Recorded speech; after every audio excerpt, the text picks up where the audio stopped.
All right, what is going on, Chiefs Kingdom? Welcome back to the KC Sports Report. Michael Darcy here as always, and I'm going to break down how important this draft is to the Kansas City Chiefs. So, the NFL draft is officially tomorrow night, and we've waited about 4 or 5 months for this moment, or at least it seems like that. And all the draft prep that we've done, and scouting, and analysis, it's all going to come true tomorrow. We're going to get to see which players go where.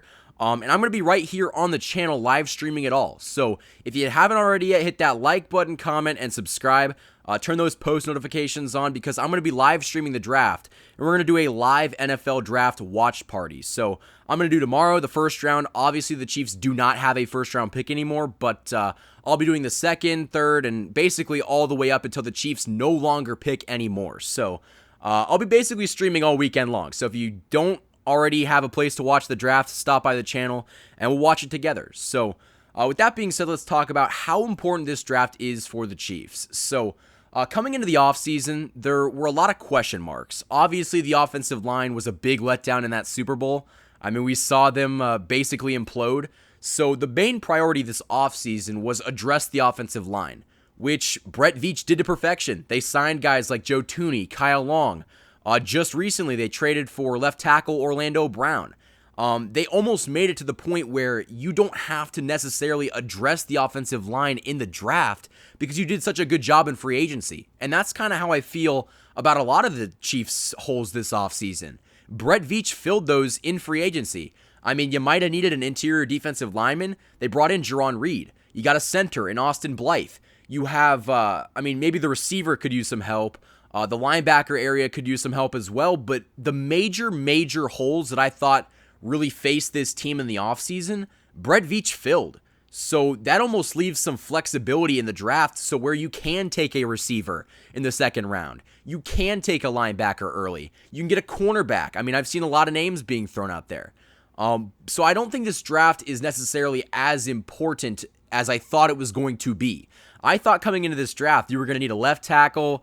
You might have needed a center. You could still use a center, but I thought we were going to have to address a lot more in terms of the line.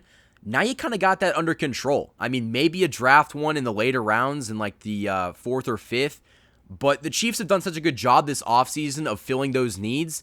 They can use those picks on other players.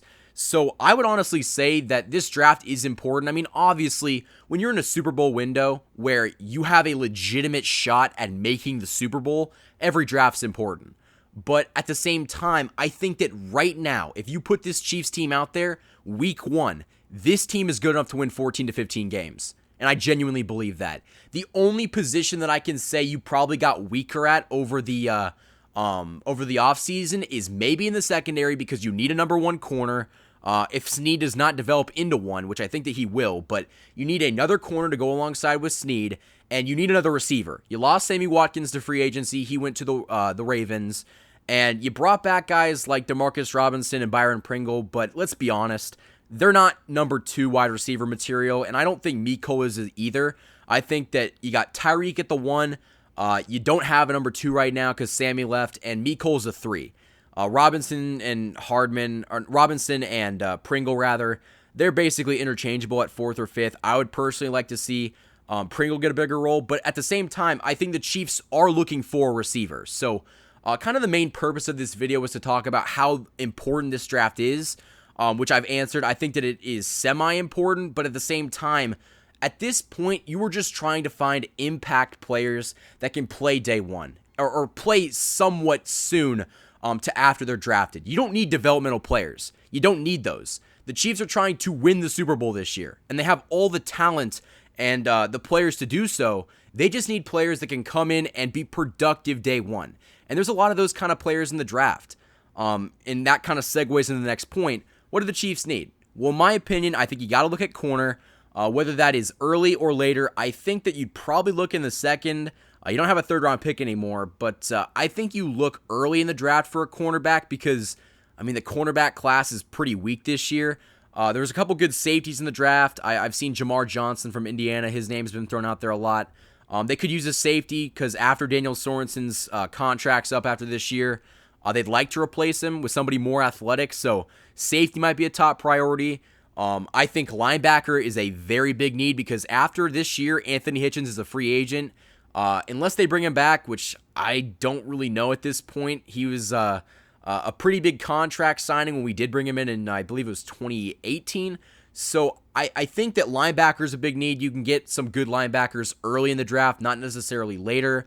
And another big need is receiver. I think that you honestly might use your first, second round pick to draft a wide receiver. And a lot of people are like, why would the Chiefs do that? They've already got such a good receiving core behind Travis Kelce, Tyreek Hill, Mecole Hardman, Robinson, Pringle, etc. But I think that this team needs a true number 2 wide receiver that can be a bigger body guy. We've got speed all around. Tyreek Hill and Mecole Hardman are probably the fastest wide receiver duo in the NFL. But we need somebody that can be a bigger target for Pat on like 3rd and 4th downs that can kind of not line up in the slot. We've got slot receivers. We need that X guy. And I think that there are plenty of guys in the draft that can be that. I mean, obviously, I love Dyami Brown out of North Carolina. I think he's going to be a very good receiver. Tylan Wallace. I mean, there's a lot of good receivers on that board that I think could be very good receivers at the next level. But so the question is, what do you guys think the Chiefs need? I think that if they address cornerback, safety, receiver, and linebacker, if you can get one of each of those guys, I really think that you're going to hit all those positional needs, and you're going to have a chance to be a very good team next year, and just find guys that can do the bare minimum. Just do their job, and if they can do that, this team's going to be scary. I mean, I'm really looking forward to this draft class. The Chiefs don't have as much capital as they've had in years prior. But at the same time, you already traded your first-round pick for Orlando Brown. At the very least, you can say that you got one of the better left tackle prospects in the entire league with that first-round pick, because you could not have picked, in my opinion, anybody in this later round of the first-round tackle class that would be as good as Orlando Brown. So you've already won that. But the question is, can the Chiefs draft other players that will be able to fit those needs? So, in conclusion, I think that the Chiefs need a linebacker, a receiver, a corner, a safety, and this draft class is moderately important, but at the same time, this Chiefs team's so good that even if they do miss on a few players, they're still going to have a very good chance to go to Super Bowl 56 next year. Thank you for watching this video. If you guys enjoyed it, hit that like button, comment, and subscribe for more of the best Chiefs content on YouTube. You can also follow us on Instagram for more of the latest updates on future videos, as well as instant Chiefs news right after it happens. You can also support the channel via the Patreon, as well as buying merchandise from the KC Sports Report store on Teespring. The links to all of those websites will be in the description. You just listened to the KC Sports Report, presented by Michael Darcy.